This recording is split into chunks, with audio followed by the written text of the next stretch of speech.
They knocked my video out, folks. I don't know what's happening. I don't know if it what happened or whatever. I put it up and they knocked it out. Starting it over a little bit. It's no big deal. There's no love lost. I want to get into interdimensional space travel, interdimensional portholes, the new CERN, the Awake program. People have probably heard of it, but I'm going to get more involved in it than ever before. They are opening up interdimensional portholes, folks, in space-time. And they're bringing things in. There's no doubt, without a doubt. I don't have to give any shout-outs to the director of CERN. He's nothing, man. He's something else. But I'm not giving any shouts out to I call reptilian rapping Rolf Dieter. No shout-outs to you, man. You can walk through walls, man, from what I understand. That's what people have told me at CERN. You control the atoms at will, from what I understand. Let's get into the video, folks. What is CERN? It is amazing what they're doing out there, and they've stepped their game up. They're not using the conventional system that they've been doing. They are actually using a new technology out there, folks. And they're using a proton laser now in this Awake program. And they're opening up this interdimensional porthole, without a doubt, folks. And they're using, as people don't know what CERN really is, it's nothing more than a big particle accelerator, speeding particles and colliding particles at the speed of light, 186,000 miles a second. That's about what the speed of light is. Can't forget what that translates into. What the fuck? 668 million miles an hour. But anyway, whatever. Let's move on with it. And what are they using? What kind of a system is CERN? And what kind of computing are they using to sustain their reaction? I mean, they got to stabilize those quarks. I mean, they're spinning around. What are they using to stabilize their systems? Well, I'll tell you what they're using. They're using a D-Wave computing system, which was funded by the Defense Advanced Research Projects Agency.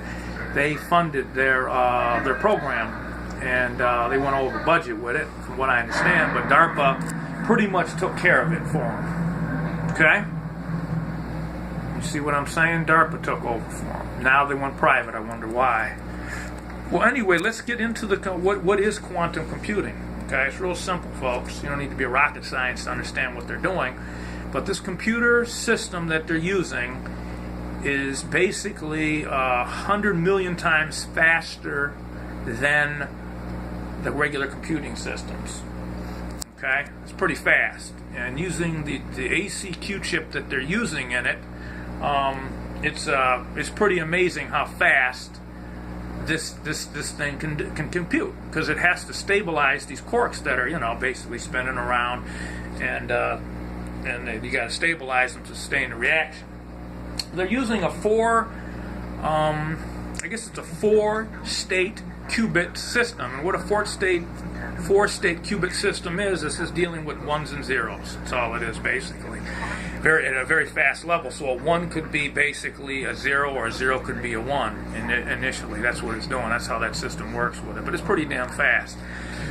So what are they doing when it comes to the laser? What is this part of this laser that they're using, and how does it create this porthole that they're creating? Much more power at a shorter distance. It's like they run these long, at the cavity of this thing.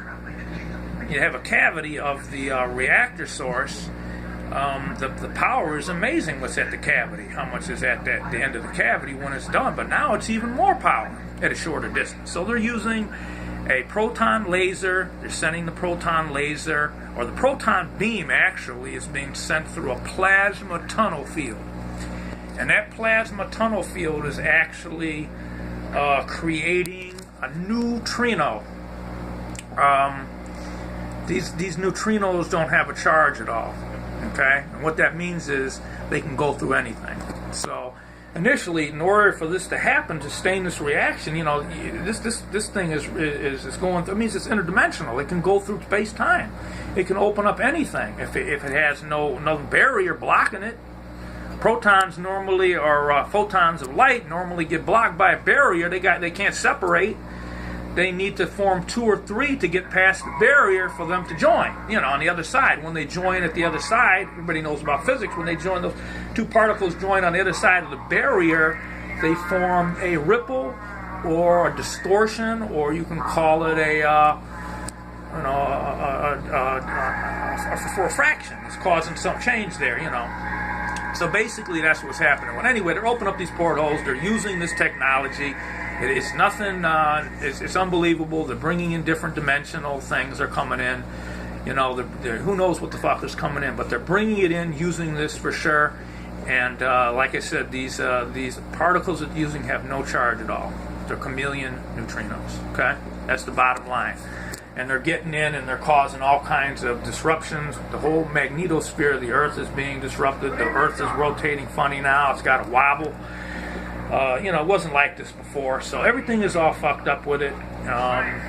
They're doing some weird things. And the thing about it is, man, through the Royal Institute of International Affairs and the Council on Foreign Relations, I went to some of the NATO meetings in the UN and stuff, and they were discussing the Supreme Allied Command. This head of NATO, SHAPE headquarters, was talking about this type of stuff when they didn't have enough money. They're going to have to print up more money. They were going too high. So, they're getting into some weird stuff, folks. I mean, they're opening up, as I say, the abyss. The gates of hell is opening up with this system, man. And this laser system that they're running and stuff like that is so powerful now. In such a short distance of time, man, they can run this fucking thing right through in a fraction of the second, the time it takes to run these long cavities to build up the power to collide these elements together and stuff. These proton beams are colliding at each other. They're doing it so much faster now. So that's in a nutshell. What are they opening up? What has really come through? Well, I'll discuss what's come through in part 2. And somebody told me, you got Rolf going through the walls, controlling the atoms at will, according to what somebody inside there told me. Rolf is people are going through walls there at CERN. They can walk through walls. They're not opening the doors anymore. I'll get into what happened in part 2. There was an experiment under the Awake program, and I'll tell you what happened to some of them. Peace out. The world is now supposed to be. I'm coming up on part 2, man. Hope you enjoyed it. Bill out.